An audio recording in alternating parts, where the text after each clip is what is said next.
Welcome to the Refill. I'm your host, Ron Daniel. What's good? What's good? What's good? We got another great show for y'all today.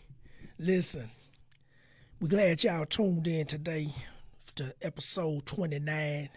I'm your host, Ron Daniel. This is the Refill. If you've been rocking with us, you already know how we get down. But if you're not, if you're new to the show, this is a show that highlights everything gospel rap, the artists, the DJs, the promoters, the influencers, everybody who make this thing rock, roll, shake, everything global wide. Tonight is no different. We got another special guest tonight, all the way from Memphis, Tennessee. He is a comedian. He is a host. He is, listen, an award-winning host, an award-winning comedian. Listen, he gonna introduce himself in a minute. But before we bring him on, y'all do us a big favor. Share this with y'all partners. Share this with y'all on y'all pages. Tell somebody we on. Y'all been rocking with us. Y'all know how we get down. Tell everybody we on. It's 6 o'clock Central Time, my time. We broadcasting live from the Dirty Dirty. We finna bring them on now. Comedian Stephon Smith. What's good, brother? Hey, what's up, brother? Thanks for having me, man. What's going on? Oh, man, you already know, man. You already know, man. I'm glad you jumped on the podcast, bro. Hey, introduce yourself to the people, man. We're gonna get this podcast jumped off right. Hey, this is comedian Stephon Smith, the award-winning host and comedian coming to you out of Memphis, Tennessee, the #1 award-winning comedian in the Mid-South. Nobody in the Mid-South has ever been nominated for more awards or won more awards than me. That's including a few celebrity comedians that's from this area. So God's been opening a lot of doors for me, man. Been doing this thing for a minute, man, since 2002. 19 years, man. God has been good to me. So, hey, again, coming to you straight from the South, Memphis, Tennessee. We're here in the building. Already, bro. I saw on your page, bro. They say you the king of clean comedy, bro. Explain yourself to the people about that, man. Well, I've been dubbed by some people as one of the kings of clean comedy. So I just kind of gave myself that as well because of my style of comedy that I do, which is pretty clean. I don't do, no raunchy comedy or nothing like that. So all the stuff I do for anybody, whether it's churches or R&B shows or hip hop shows or church events, birthday parties, wedding receptions, whatever people hire me for, I can still do comedy and keep it clean. So I just call myself the king of clean comedy. Since you got the kings of comedy that do their thing, I'm one of the people that I feel that I'm one of the kings of people that do clean comedy. So a lot of people said that. They said, man, you one of the kings of clean comedy, man, because, you always keep it clean no matter what you do. You can talk about adult stuff but still keep it clean in a good way where it's respectable. So, I just kind of earned that reputation with that. With that being me dubbed as the #1 MC in the Mid-South, the #1 award-winning comedian in the Mid-South. So, why not take that compliment as one of the kings of king comedy, man. I just took it and ran with it a little bit. So that's why I put it on my page and let people know this is what I do.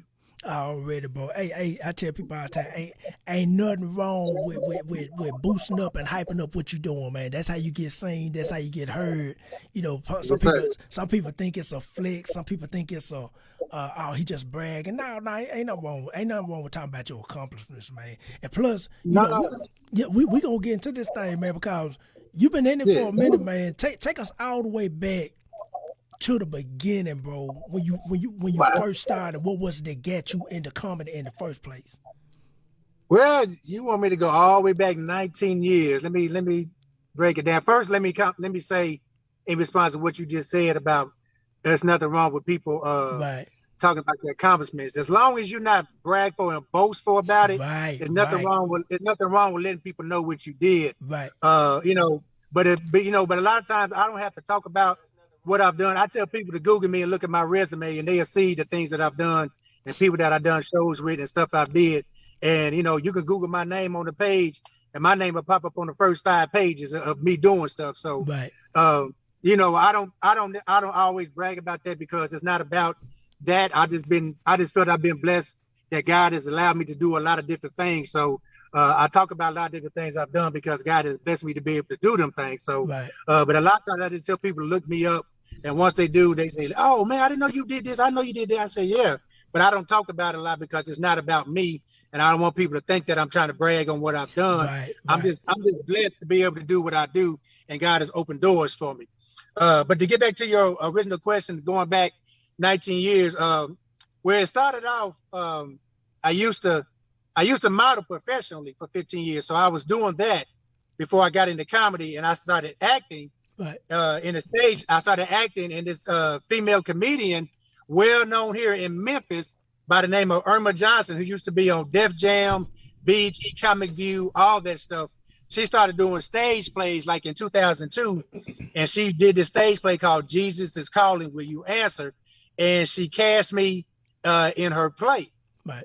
And actually the modeling owner of the modeling agency that I was with introduced me to her because she was looking for people to act, and they wanted to know if I wanted to get into acting, because I've done a few little things in my past before I came to Memphis, back home in Illinois. So I said, yeah. So they took me over her house, introduced me to her, got to know her. She put me in her play. I had some serious moments, but I had a lot of real funny scenes, and I was real crazy and funny in that play. And then she came to me afterwards. She said, hey, I think you'd be good doing comedy. If you're interested in learning how to do it, I'll be willing to teach you and show you some pointers, because you're naturally funny, and I think you got a gift for this. And I said, yeah, I tried, because I always been naturally funny and class clown and crazy anyway. So I said, right, I may as well try it. So she gave me some pointers, showed me how to do it, introduced me to this guy who had a cafe spot in Midtown here in Memphis, who was doing open mics, or getting ready to start doing open mics every Friday night, and introduced me to him. And he allowed me to come to his building and start hosting on Friday nights. And that's how I learned to start toning my craft and getting my craft down good. And then she started showing me how to work different types of artists, from adults to kids, and how to project myself and stage presence and all that. And I just grew, and I just learned as I kept going. And 19 years later, here I am doing a lot of different things. I done been on TV, I done been on BET. I done traveled the country doing what I'm doing, then been in national magazines, all kinds of different things. I've won numerous awards the last 5 or 6 years, been nominated for at least 4 or 5 awards every year the last 5 or 6 years. Mm-hmm. Even my mentor has been in award shows with me where we've been in the same category, and I won against her. Right. And she was the first person to come and congratulate me and tell me how proud she is of me. So a lot of things in my career, I owe it to her, because if it wasn't for her willing to take the time to say, hey, I see something in you, when she didn't have to do that, because she was already out there on that level. She was already a celebrity, well known. And for her to take that time and to mentor me and to see that gift in me, if it wasn't for her, I wouldn't be where I'm at today. So I owe everything in my career to her. And it's just a blessing that God saw fit to put her in my life, to allow me to be able to nourish and grow. And then a lot of things I learned on my own through experience, just being on stage and turning and toning up my craft and working on my craft. And like I said, God has opened a lot of doors for that. I've done a lot of free shows for a lot of years just to get my name out there. Right, now it's to the point. It's to the point now when they call, they say, "Hey, how much?" Right. And that's a blessing when people love what you do, and they continue to want to book you all the time. So I've been blessed to be able to do this full time for the last 5, 6, 7 years. So God's been opening a lot of doors with that. I'm able to take care of my wife and my family, doing what I'm doing, as well as a couple little side gigs that I do. But like I said, God's been good and been opening doors. So that's how I got started with the comedy, doing that. I started it from modeling, got into acting, and got into comedy from there. So it's been 19 years. Actually, this year it makes 19 years me being in the game. That's what's up. That's what's up. And it is somehow you mentioned that it was just that spark from the lady that's now, she's a comedian, but she's your mentor, and she saw that in you to spark that out. And so let me ask you this, bro. So now you in the comedy space. Like, what was your first thoughts about, as far as, okay, I'm in comedy now, what do I need to do next? Well, my first thought was getting that first show out the way, because I was real nervous, because that was my first time being on stage. And after I got done doing that first show, I was like, man, I can do this. I can keep doing this. I love this. because I love the interaction with people and I love to make people laugh. So to be able to try to work on that and keep a smile on people's face at the same time, you know, it was refreshing to me to see people enjoying what you do. Now, you know, everybody at the beginning has bombed a time or two because they're trying to work on it and trying to figure out how they can get better. So, you know, I went through a few of those, but as time went on, you know, I started getting more comfortable and I started adding my own personality to it. Right. Then now it's to the point people know my style of comedy, you know, that I do, and they're used to it. So I'm comfortable with doing that. So now I'm pretty much know how to do it and work different types of crowds. So I had to learn to work different types of crowds, you know, as well, because everybody is different and everybody will receive you different.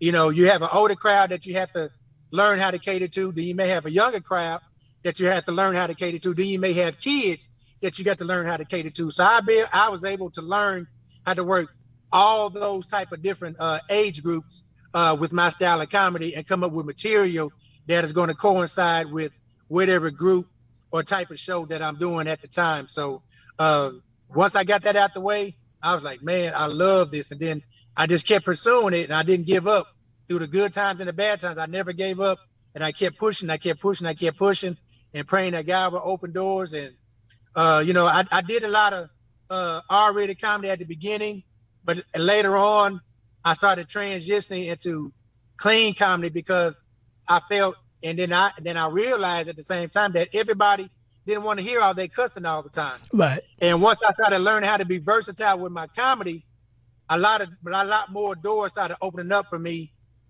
with the comedy because, like I said, everybody didn't want to hear all that cussing and stuff. So once I started transitioning to doing the same thing that I was doing with the R stuff and making it clean and taking out the cussing, a lot more doors started opening up, you know, with different people and different, like with kids and other types of different events because, you know, they knew the type of comedy that I was doing and they wanted some good, clean, you know, wholesome comedy. And that's what I learned how to do. And like I said, God's been opening a lot of doors since then. And that's why I've been blessed to do a lot more than a lot of other people have been in this area because they limiting themselves to what they can do because they only want to be stuck doing one type of comedy. But I didn't limit myself. I opened up the doors for me to be able to do a lot of different stuff. And I worked on a lot of different stuff for me to be able to still do and be relevant today. So God's been good. I can't complain, man. That's what's up. That's what's up, bro. And it's somehow you said you had to learn your audience, you know, the older crowd and the young crowd and the kids. Because, you know, we one thing, even as an artist, I tell people all the time, we did a podcast a couple of weeks ago and I was telling the guests about how one of the shows I had to rap it was an all quartet show. And it was rough because it was like, we don't know who this dude is. He coming in here, man, with the J's on, with the hat on. But when I got in the door, I said, okay. I went to the show because I was a partner of mine. He said, hey, I like what you're doing. Can you come to my show? I said, yeah. But then when I got there, he said, it's an all quartet show. I said, oh, man. So I went ahead and did it. But I learned something from that. I said, okay, some of the songs that I would have normally done, I scratched that whole playlist off. And I went to the DJ. I said, let's slow it down tonight. Let's do this, and that. And so it was a rough crowd, but we got through it. But I learned something about how to gauge the crowd. Say, okay, let me scratch this playlist and let me do this right here. Let me ask this, bro. How was you received as far as dealing with other comedians in the city and just moving around? Like how was the networking? It was cool for the most part when I started out. But you know, as I started elevating, you know, to other levels, you know, other devils started coming out. You know what I'm saying? Right. So, you know, a lot of hate started coming out, a lot of rumors, you know, started spreading. People were telling other folks not to put me on the show because I'm booked too much and I'm too busy and other people need a chance to do shows.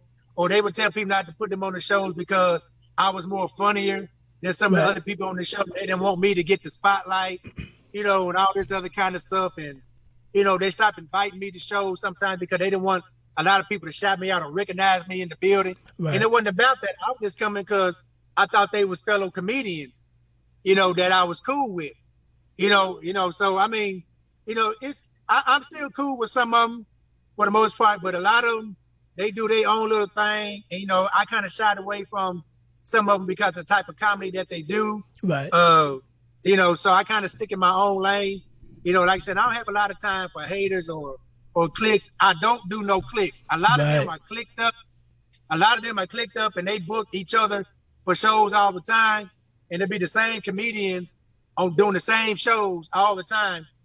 So I don't do clicks. I'm good by myself.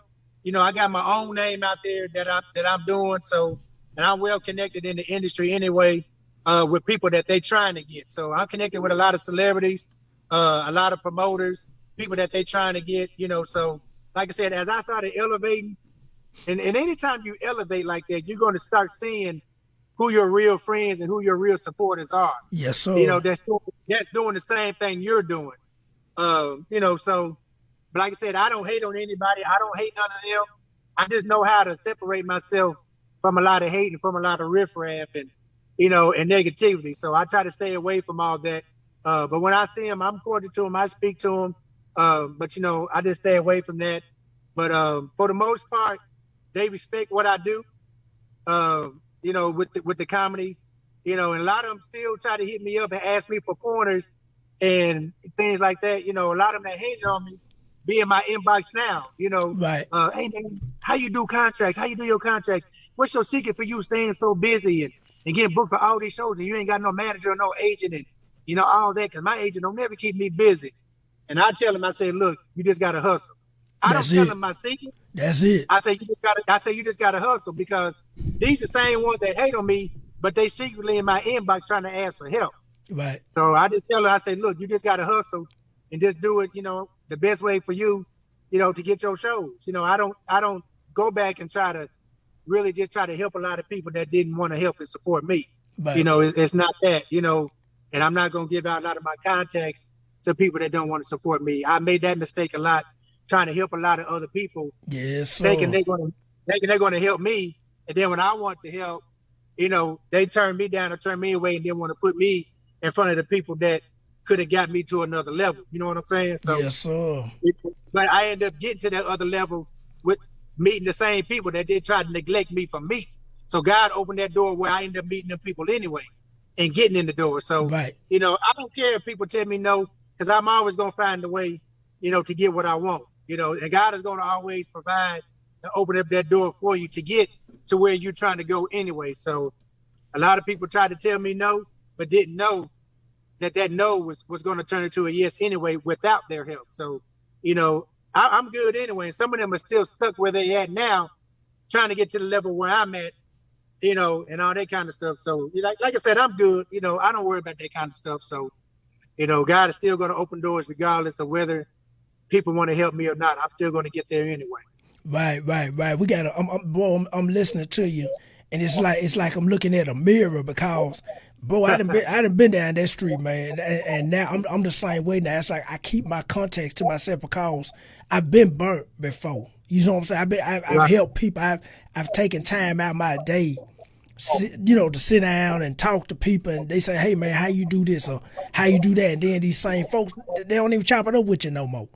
And you see him, you got to be careful because folks are trying to use you to get themselves to another level. So I've been used that way, a few times, but once that happened, I learned my lesson, and my wife opened up a lot of doors for me as far as telling me about certain people to be aware of. And once I kind of opened up that third eye and saw some things, I kind of just, I slowly backed away and just started, looking out for myself. And once I started doing that, God really just started opening doors because sometimes you have to let people go in order to elevate.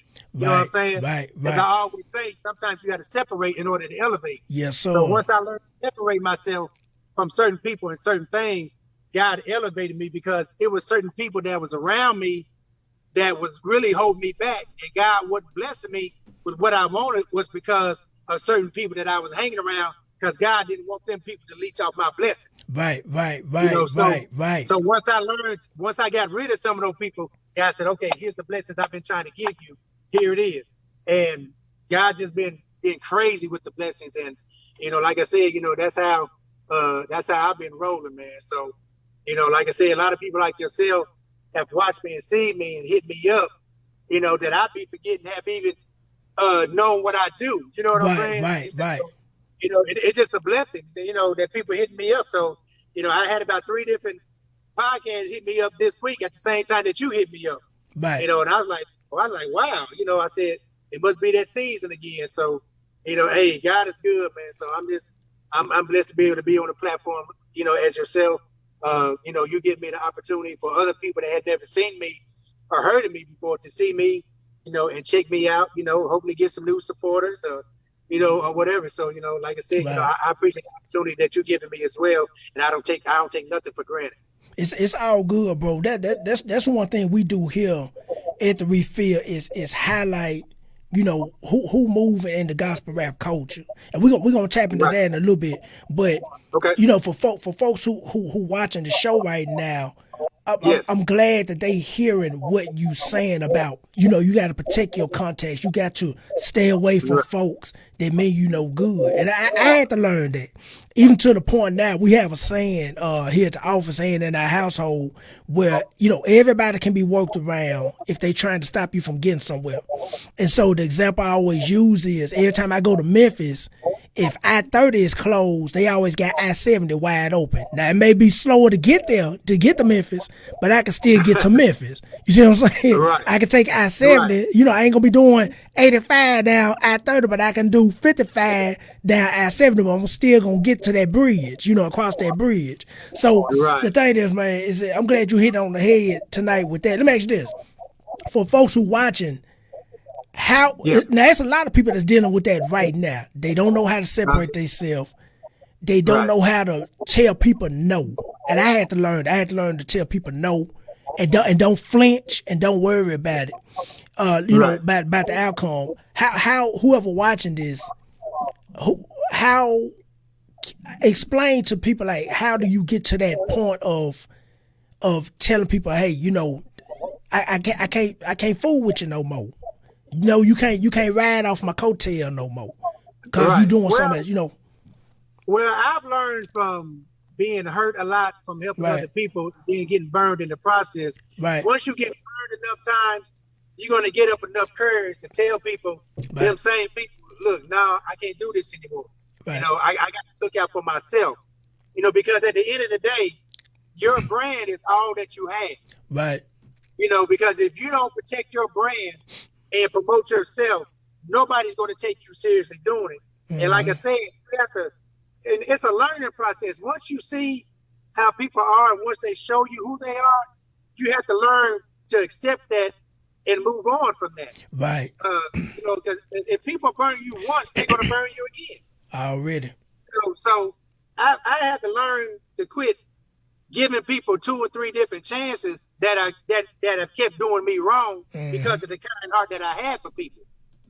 And see, and when people know that you got a kind heart, they know that they can take advantage of that sometimes. But once I learned to start telling them no and telling people no on certain things, they had no choice but to respect that. Right. And now it's to the point they come to me respectfully, maybe asking something instead of saying, well, hey, let me try to use him. They know they can't come to me with their using anymore. They have to try to come at me a different way. Right. And when I tell them no, they got to figure out how to get it on their own. Right. Because I'm not going to give out certain things. I just had to learn to stop giving certain information to certain people. Right. Right. You know what I'm saying? You can tell them, you can help people to a certain extent, but certain information you have to learn not to give to everybody, because everybody will take their information and try to use it against you, or they would try to call the contact that you have and use your name and lie on your name to get them in the door. Right. And I've had that happen to me quite a few times, to where the client or my contacts come me and say, hey, such and such said that you said to let them do this. And I'm like, no, I never talked to them. So you have to be careful of giving people a lot of your information and contacts or whatever it is that you think might help them, because they will use that against you. And once I've been burned a few times doing that, then I learned just to say no, and people had to respect that. And I lost a lot of friends, so-called friends, because of that. But hey, it is what it is. You're not going to use me anymore. So, I'm not going to allow myself to let you do that to me in that process. So once God removed them out of my life, he put more people in my life that's really willing to help me and support me, and then the ones that I stick with. So, once you learn how to do that and be burnt enough times, you'll figure out how to say no. And don't be sorry that you said no. Oh, really? That's one thing that you can't do. No. You can't feel bad about saying no, and you can't feel sorry for them because they feel bad that you said no. Right. Just say no, move on. Either they're going to respect it or they're not. Either way, you got to keep moving for yourself and protect your brand at the end of the day. Right, bro. I mean, we in this thing now because you chopping it down now, because a lot of people that's listening to this, that's gonna look at this podcast, they dealing with situations like that right now, and they don't know how to tell people no. They don't. I had to learn it. I had to learn a long time ago. No, it's just, it ain't even no. It's now. Now I ain't trying to hear it, and I move on. Because I learned something working in the gospel rap space. And, when you first start, everybody green and you just kind of going through the motions. You trying to figure out how this work and how this space work. And then you start running to snakes and alligators and sharks. And you say, okay, these boys dirty. Yeah. So, and you know what? A lot of the people in the gospel industry are worse than the people in the world. You sure right. Now you right. That's why I tell people all the time. They say, why you always talking about you see snakes and sharks and alligators? I said, you got to know how to swim with them. I said, because I done been there. Look, I done been burnt by the promoters. That's why I put the contract in their face now. I done been burnt by folks that I done helped out. I'm talking about helped out, and not just business wise, but just they dealing with stuff personal. And then for them to go around your back, right. Right, and that's where the spirit of discernment comes in as well. Sir. You got to use your discernment on people when you meet people, because I can meet somebody and I can tell just about right away how their spirit are. Right, and if I really want to deal with them, and I know how I'm gonna deal with them going forward. You know what I'm saying? So, God gives you that spirit of discernment that you have to learn how to use it when you meet certain people. So, sometimes you can get fooled because people will put on, real good for you. They're coated up and gloss it up real good and make it look good. But then eventually the real them is going to come out and you're going to see how they are. And that's when you just learn to, that's when you learn to stop figuring out people. So I got a real good spirit of discernment when it comes to people.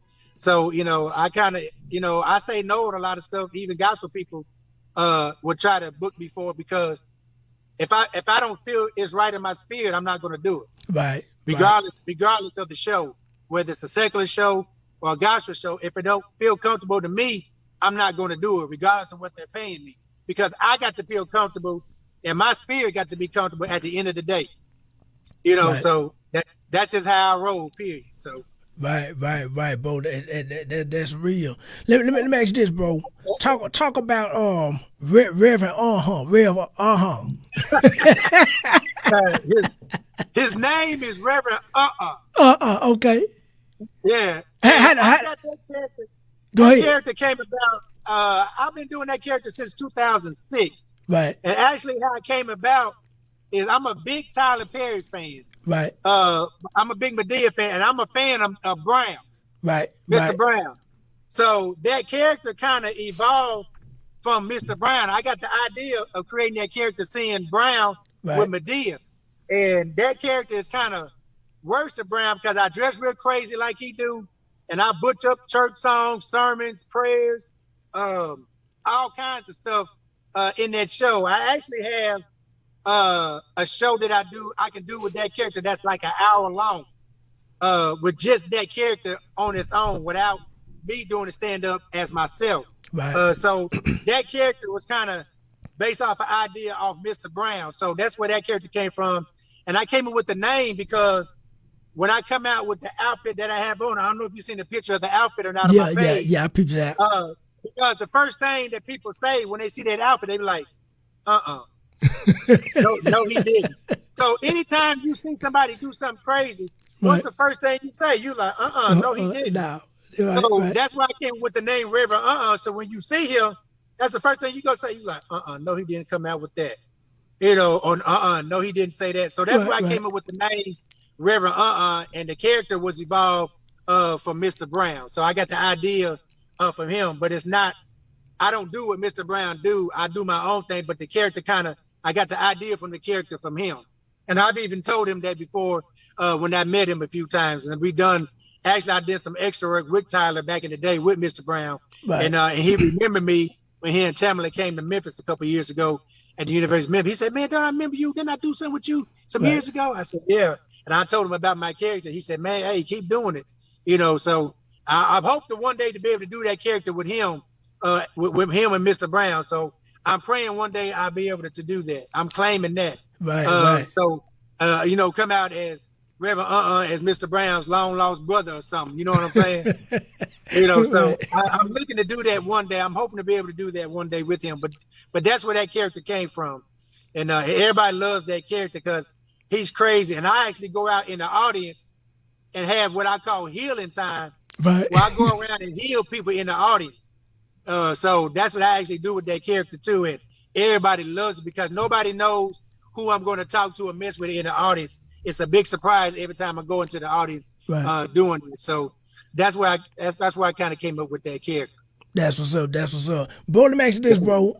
Now, how did you get into the hosting side of hosting events? From now you doing comedy, now you jumping into the hosting side now. Well, I actually started out hosting. Like I said at the beginning, the guy hired me to start hosting his open mics. So I started doing the comedy to open up the show and then hosting the show from there, doing comedy in between the acts and stuff like that to keep the crowd hyped. Right. So that's how I got into hosting. But after I started hosting doing that, but a lot of people started hiring me to perform. Right. But then I started getting booked for hosting shows as well. So how I got into that was doing the comedy at the same time and then doing comedy in between as I was introducing acts for the shows. And I started getting more known for hosting, even though people hired me to perform, because they really get 2 for 1. They get me performing and hosting at the same time because I keep the crowd hyped with jokes throughout the whole night. So you're actually getting a performance, 2-in-1 performance. So as people started booking me more hosting, they started getting, like I said, a 2 for 1. And then I started getting known for just hosting shows. So people just hired me to host a lot of their events now because they like the way I keep the crowd going. They like the way I tell my jokes and keep it clean and have fun. And I mess with people and I do a lot of audience interaction with my shows.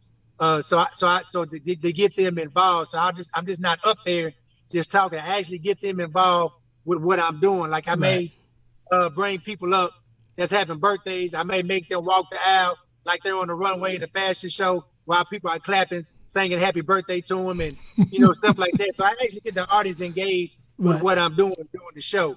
And people like that. So that's how I started getting involved with the host. And actually from the performing, people started asking me, can I come and host their show? And then as I started doing that, I started loving the hosting and I started getting booked for hosting really more than people booked me for performing. So I'm actually known for a lot hosting, now than performing, but I still get booked to perform, as well. But people, hire me a lot to host the events now, more than anything. And then, like I said, as I'm hosting, I mix in my comedy as I'm hosting. So they're actually getting a two for one, 2 for the price of 1. That's what's up. Let me ask you this, bro. In your opinion, what makes a good host of any event? What makes a good host? One that can keep the crowd engaged throughout the whole night. Right. If you're boring, and the audience is bored, I don't care how good the artists are in the show, the acts are in the show. If the host is boring and don't know how to keep the audience engaged, that audience will be dead. The audience will be dead. And they would go back, they would say, man, the show was good, but that host wasn't good at all. He didn't know how to keep the show going. So you got to learn how to keep the crowd hyped and keep it going. That's what makes a good host, is interacting with the audience and keeping the audience engaged with what you're doing. If you can't do that, then, you're going to lose the audience, and it's going to be hard for the artist the acts that's coming on stage to get the audience engaged because you'd already done killed the crowd. Right. So that's what makes a good host. And I've learned over the years how to keep them going and keep them hyped. you know. And plus, if you got dead time to where the next act ain't ready, you got to figure out how to keep that audience engaged while Right. that other act is getting ready. You know, and if you don't know how to do that, you're gonna kill the vibe in the audience. So Right. I try to keep that vibe going with the audience. So I try to interact or talk about what went on maybe with the acts or whatever. You know what I'm saying? Have some fun joking about the acts that may have been up on the stage already. And I'm good at improvising, so I can come up with stuff on top of my head like real fast. Mm-hmm. You know, I can see somebody do something crazy, I can come up with jokes on it for like 10 minutes off the rip. You know, so I'm real good at improvising a lot of stuff. Or if somebody say, "Hey, I need you to kill some time for me." Boom. Okay, I know I'm gonna go interact with the audience. I may ask, are there any married couples in the house or anything like that? Or is anybody celebrating an anniversary or a birthday? If they are, I bring them on stage and do something and may play some music and let them do some or dance or have some fun to Right. celebrate them. And that help kill some time. And then and the audience gets involved with that too, because they're going to celebrate them and have some fun with them. Right. So Right. you got to learn how to be able to do different types of stuff to keep the audience engaged. And that what makes a good host, because people will remember that. They'll be like, man, I appreciate you bringing me on stage, man. I had fun, you know, with my wife, or I had fun for my birthday. I mean, I appreciate that. You know, Right. so you got to learn how to be able to do a lot of different stuff like that. Just being able to keep that audience engaged. That's what makes a good host. Right. That's what's up. That's what's up. Let me ask you this, bro. Now, how did you get involved with gospel rap? And just from the jump, how you get involved with it? Well, I got involved with it because I started putting showcases together, Right. gospel Right. mic showcases. I even got my own award show Right. for gospel artists and inspirational artists. So I started putting showcases together, and I started getting a lot of gospel rap artists that wanted to perform. So that's how I end up getting into the rap portion of the industry, because I don't rap, but I get a lot of artists that do, that want Right. to perform in my shows. So that's how I started getting involved with a lot of gospel hip hop artists, is because a lot of them came to perform my shows. And my wife is an inspirational rap artist. So she actually put me on one of her songs. So that's why some people think I rap. I don't. I just did a song with her called Live, which you can find on YouTube on my page or either her page, which is AMP 901. But that's how I got into that, dealing with the gospel rap. And plus, like I said, I got my own award show called the Gospel Music Awards, the Showtime Entertainment Gospel Music Awards, which I do every year, that showcases anything that's gospel or inspirational. Right. And it's all for independent artists. No celebrities are on the nomination ballots. It's all independent artists from all over the country. Right. So that's right. how I do that. So, and that award show will be October the 15th and 16th here in Memphis, and that'll be actually my live in-person award show that I'm gonna do in Memphis. Next year I'm moving it to another city. Cool. But it'll be October the 15th and 16th here in Memphis. And everybody that's nominated this year is going to get an award. I'm going to honor them with an award. No, it's not going to be no winners or no losers. I'm just going to honor everybody this year with an award for what they've been doing in the gospel and inspirational industry. And plus, I'm going to make the award show free for everybody to come in this year as well. That's what's up. Hey, that's what's up. That's showing that love, that gospel love right there, bro. Yes, Let me ask you this, bro. Now, the business side of everything you doing, bro. Talk about how to just do good business. Got somebody looking at this and they want this. I'm gonna say this first. For gospel rappers, like for me, I remember doing about. I tell you this all the time. I remember doing about 75, maybe 80 free shows before I got paid 1 penny to do a show. Now they gave me some dinners, some chicken dinners, some hot dog dinners. Go in the kitchen, give what you want, or they might have bought some CDs. But I'm talking about just actual payment. And then that's when we started to learn how to do good business in the gospel space. But how do you talk about doing good business with everything you doing, hosting, being a comedian, doing your gospel show, year after year, week after week? Talk about just how to maintain doing good business with it. Well, first of all, if you put on a good event or a good performance, right, people are going to spread the word about you, word of mouth, and plus people will book you again and again if you do good work for them. Right. But the main thing, as far as business wise, that I tell everybody to do when they book you, whether you feel like you want to do it free or get paid, is put it on contract. Yes, sir. Put it on contract. I had to learn how to do that too. I put everything on contract that people are booking me for. Even if I volunteer and say I'm gonna do it, I tell them put it on the contract so it'll be an understanding on both sides. Right. So, and my contracts are simple. They to the point. It's what you hired me for, what I'm doing, what the price is, what the deposit is, where it's going to be at, date, location, and that is legal and binding in the state of Tennessee. And that if you don't, and that if you cancel the show within 72 hours, you got to pay me the rest of my money within 3 days because I could have went and booked and did something else on that day. Yeah, so you have to put everybody on contract and learn how to do that. And another thing is you don't want to keep continually doing free shows all the time because you'll start getting a reputation for doing stuff free because people will hit you up and automatically assume that your services are free because somebody else told them that you didn't charge them.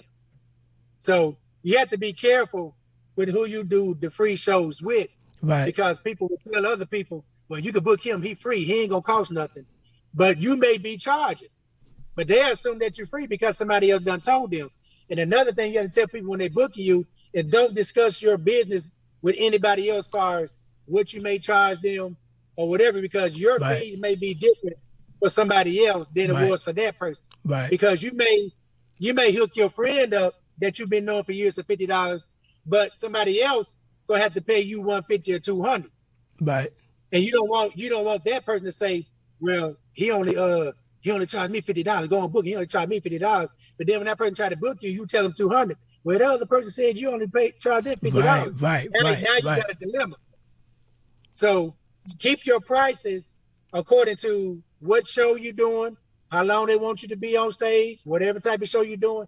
That's how I base my prices. But I have a set minimum price that I charge people, regardless of what type of show that I'm doing. So, so you just can't limit yourself to do free. Now, I did a lot of free shows, like you said, like you did, in order to get my name out there. But after a while, I started off, I said, hey, give me $50. Then I moved up to $100. After I started getting in demand more, as I started getting in demand more, I moved up to $150. As I started getting in demand more and getting better, I moved it up to $2. I moved up to $250, moved up to $3. I can get anywhere to $800, depending on the show. And out of town, I charge double out of town because I'm traveling. So it just depends. So once you build your brand up, you can kind of just base your prices off that. But I always tell people to start a little bit low to get your name out there. And once people say they got to pay you, they would do it. And sometimes people will pay you more than what you asking for. Sometimes you can ask. Sometimes you can ask people, well, what your budget is. They may say, well, I can give you, I can give you, I can give you 100, but you was only gonna charge $50. You know what I'm saying? So sometimes you have to let them know, what you gonna, what you're gonna charge. You know what I'm saying? Or find out what their budget is, and if it's lower than what you gonna charge, they say, well, hey, well, my normal fee is this. You know what I'm saying? And and just roll from there. That's how you can do that. But you have to learn, the business side. I tell people, put everything on paper. Do contracts. You know what I'm saying? And that's how you can.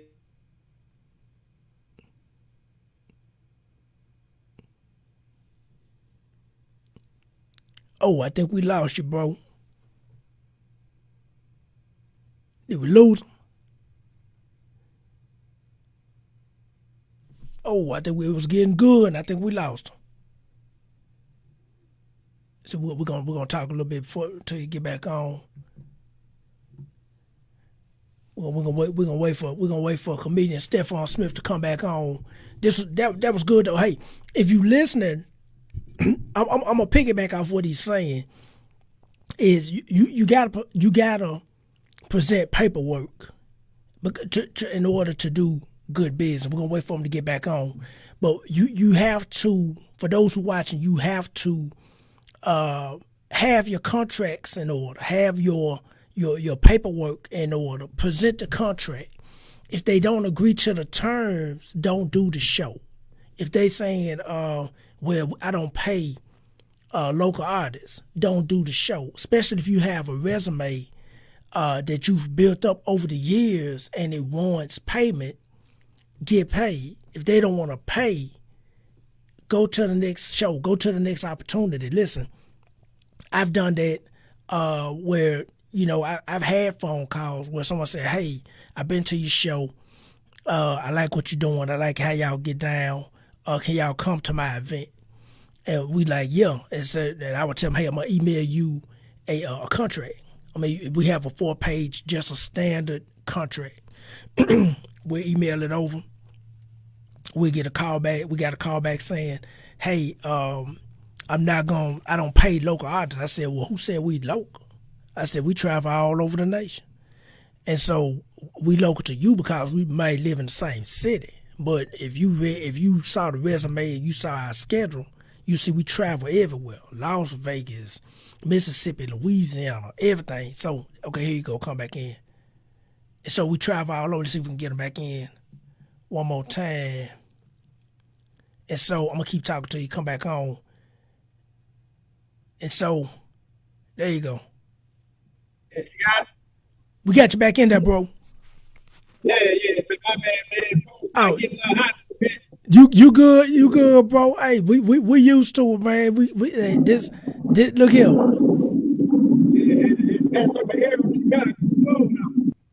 Hey, got some wind or something. Let's see. Yeah.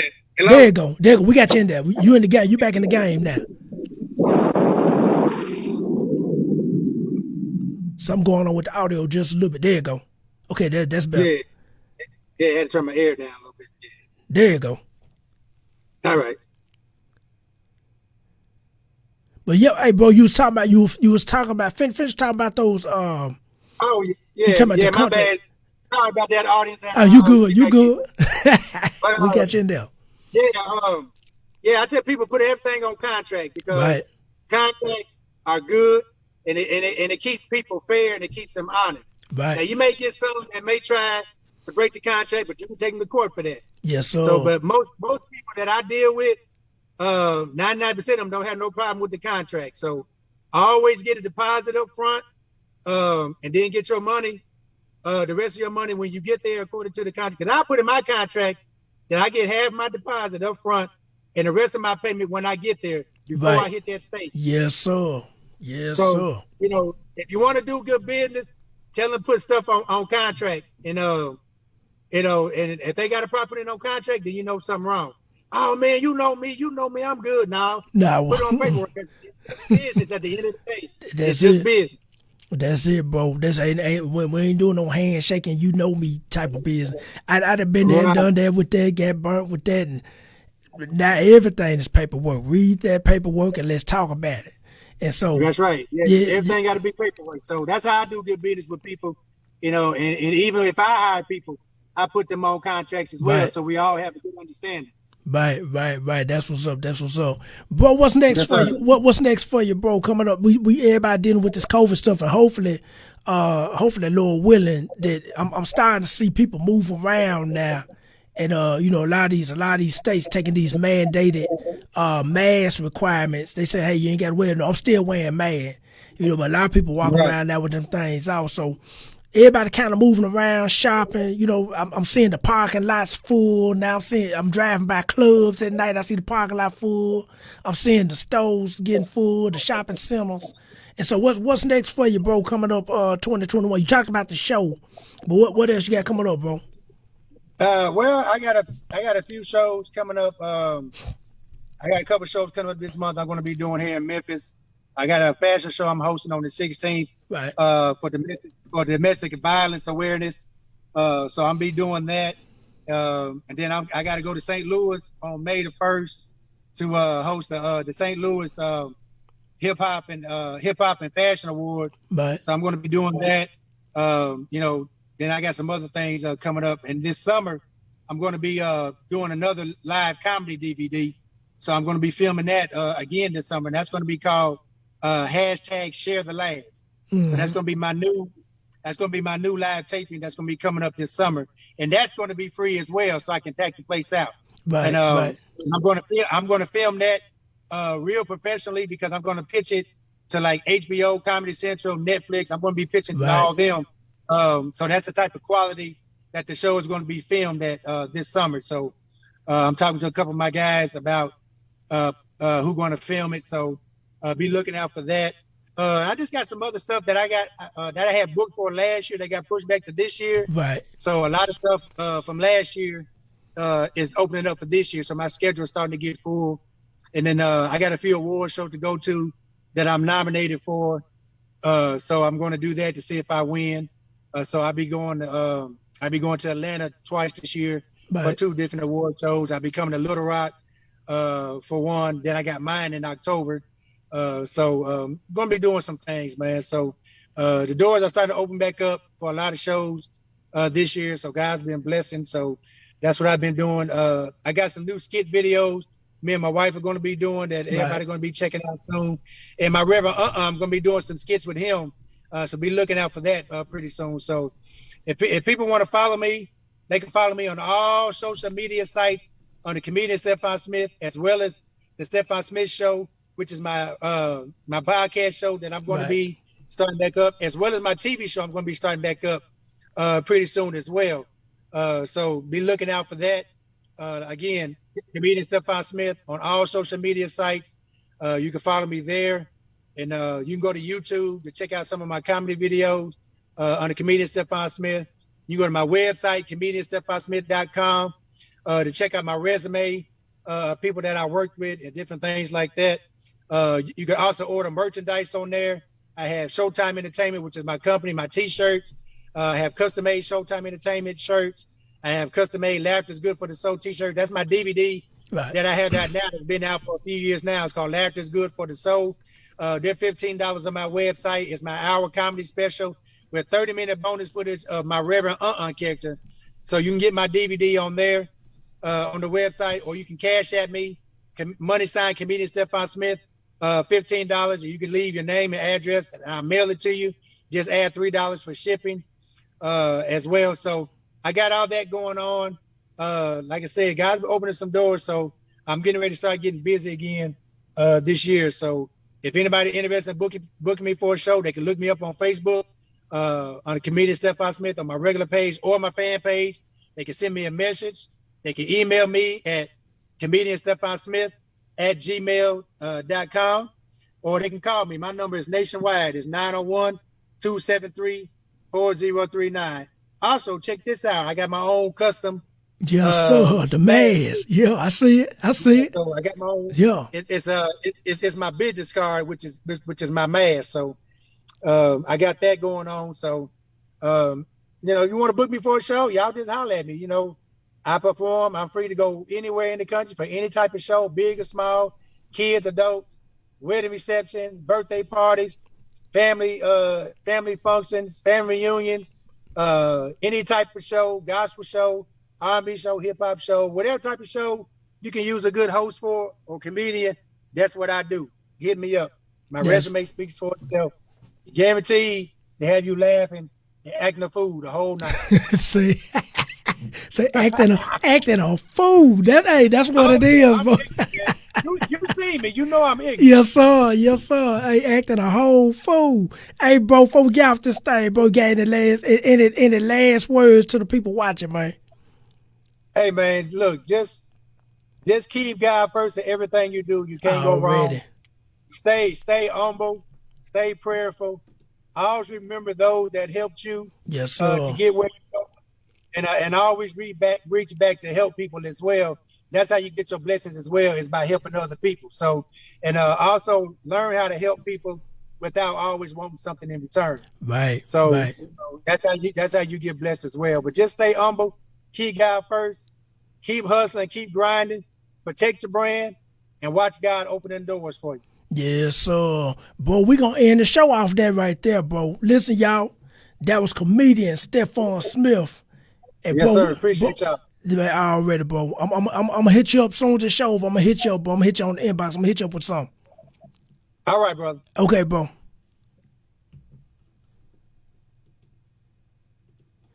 That was comedian Stephon Smith. Listen, y'all got number game tonight. That was good, man. Listen, I love talking about the business side of anything, because what more and more people need to understand is, there's business and everything. You got to do good business. You know what I'm saying? Business keep everything on the table, and it keep everything on the surface. Cause money transactions are being involved.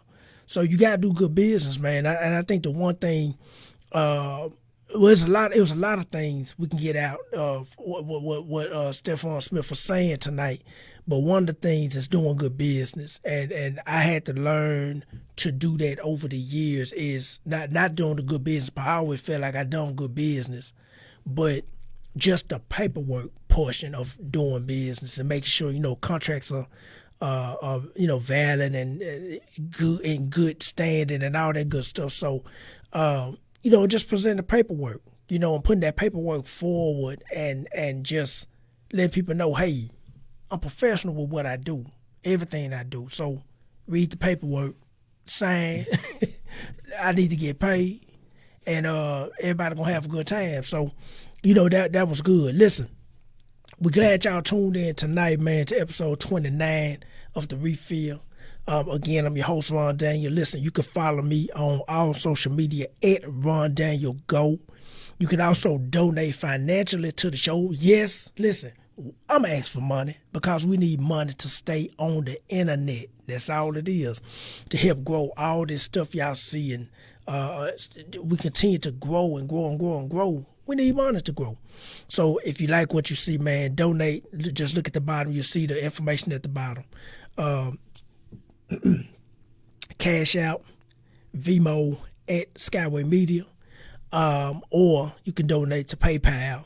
Just look at the bottom. You see it's paypal.me/JenkinsBiz. You can donate there, Jenkins Biz. Just look at the bottom of the screen. You can donate. People do donate to the show. People that follow us, that watch the show, they do donate to the show. And we appreciate everybody who donate to the show, because just like y'all go to work, you need money to take care of things. We need money to take care of everything you see to keep this show alive. Next week we got two more artists coming, 2 more guests coming next Thursday, next Friday. Also follow the page. Follow us on all social media, Instagram, YouTube, Facebook, everything, man, Twitter. Follow us on all that at The Refill Show. That's DAREFILL Show, SHOW, all one word, The Refill Show. And with that, listen, also, if you're an artist, you want to get on the show, just hit us up. Hey, email. It's easy to get on the show. We just want to check out who we bringing on the show. Email your material. Just look at the bottom, the information at the bottom. Send it to the email at therefillshow@gmail.com. Soon we'll have the website open ready where you'll be able to go to the website and put our information on the website soon. So we working, we grinding, we figuring this thing out, and we just moving along, sitting on some big, tall 26-inch rims, just beating the block down. That's what we doing. And so sitting real wide. So listen, man, I'm glad y'all tuned in. Again, I'm your host, Ron Daniel. We're going to see y'all next week. Enjoy y'all Friday night, because I'm about to go enjoy mine. And we're going to give y'all that double chunk, boom, boom. And we're going to get off this thing. We're going to see y'all next time.